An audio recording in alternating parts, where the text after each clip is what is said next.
Hey guys, ito yung last video namin sa Rizal. Ito yung sa Taytay kami nag-ukay-ukay. Naghanap talaga kami ng ukay guys sa may palengke. And luckily, meron palang mga ukay-ukay malapit sa Taytay na palengke. Kaya ang saya. Share ko sa inyo mamaya. Konti lang yung nabili namin, to be honest with you guys, kasi medyo mahal yung isang store na napuntahan namin.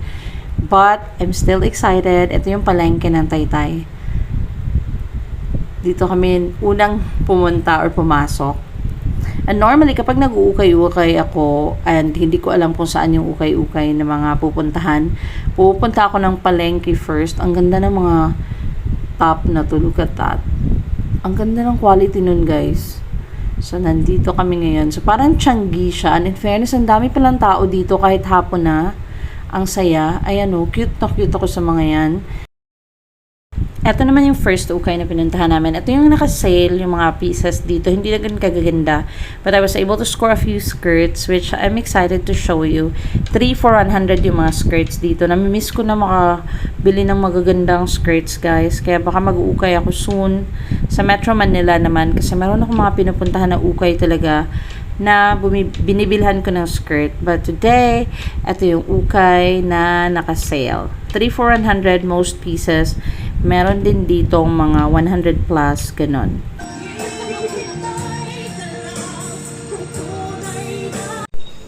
This is new with tag na Uniqlo na dress. This is very cute. It's a mini dress.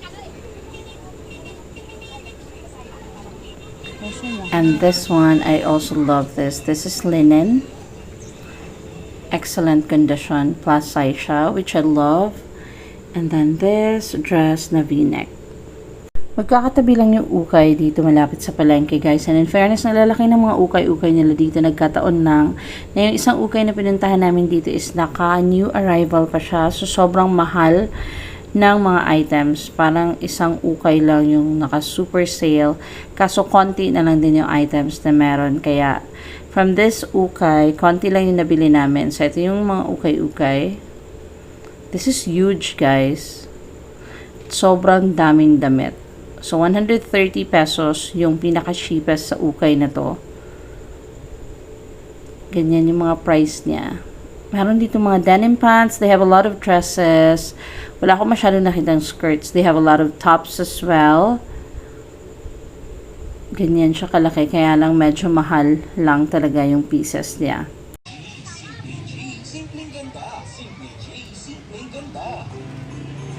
Ito naman sa ukay na to, ito yung naka-sale, less than 100 pesos. Ito mga dress na to, cute sila, pero hindi ko sila masyadong bet. Kaya hindi ko na lang din binili. But I'm able to score a few skirts here na 3 for 100.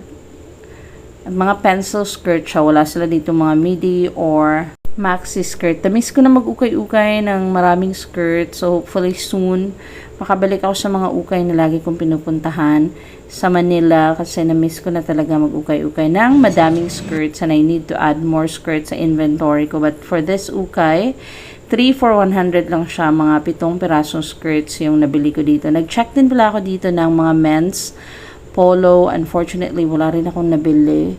Kasi medyo napilian na talaga yung ukay na to. Ito yung ukay na sinasabi ko naka-sale, guys. Nakatabi lang ng new arrival. Wala masyadong tao. And wala rin masyadong magagandang items. So, konti lang yung nabili namin dito sa ukay na to. But at least, we're able to buy a few skirts, which is really nice. Madami na naman tayong pencil skirts na ma-add sa inventory ko. Ko na ni mo? Pengi kami basket.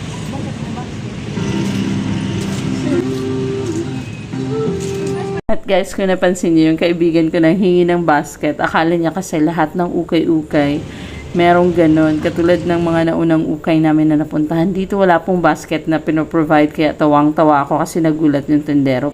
Parang gusto niya sabihin, anong basket pinagsasabi mo?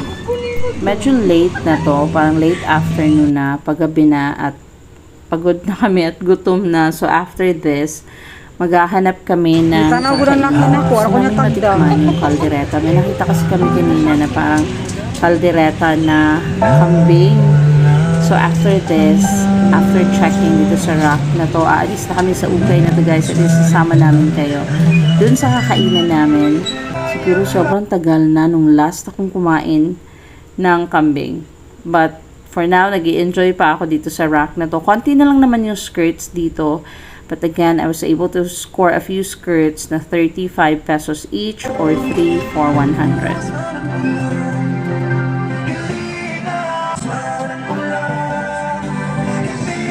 And we're finally here. May nakita kami Jerry's Cambian dito. In fairness, ang sarap. Mahal lang talaga yung kambing. Like, yung kinain namin, nagulat ako, naka 800 pesos kami.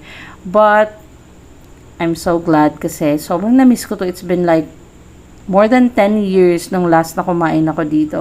Kain tayo guys. Ito yung karenderya na kinainan namin. Tapos nag-take out pa ako niyan guys. So, lagay na yan. So, ito yung food.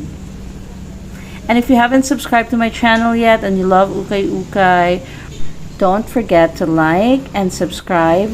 Thank you so much guys for watching. I'll see you in the next one. Bye!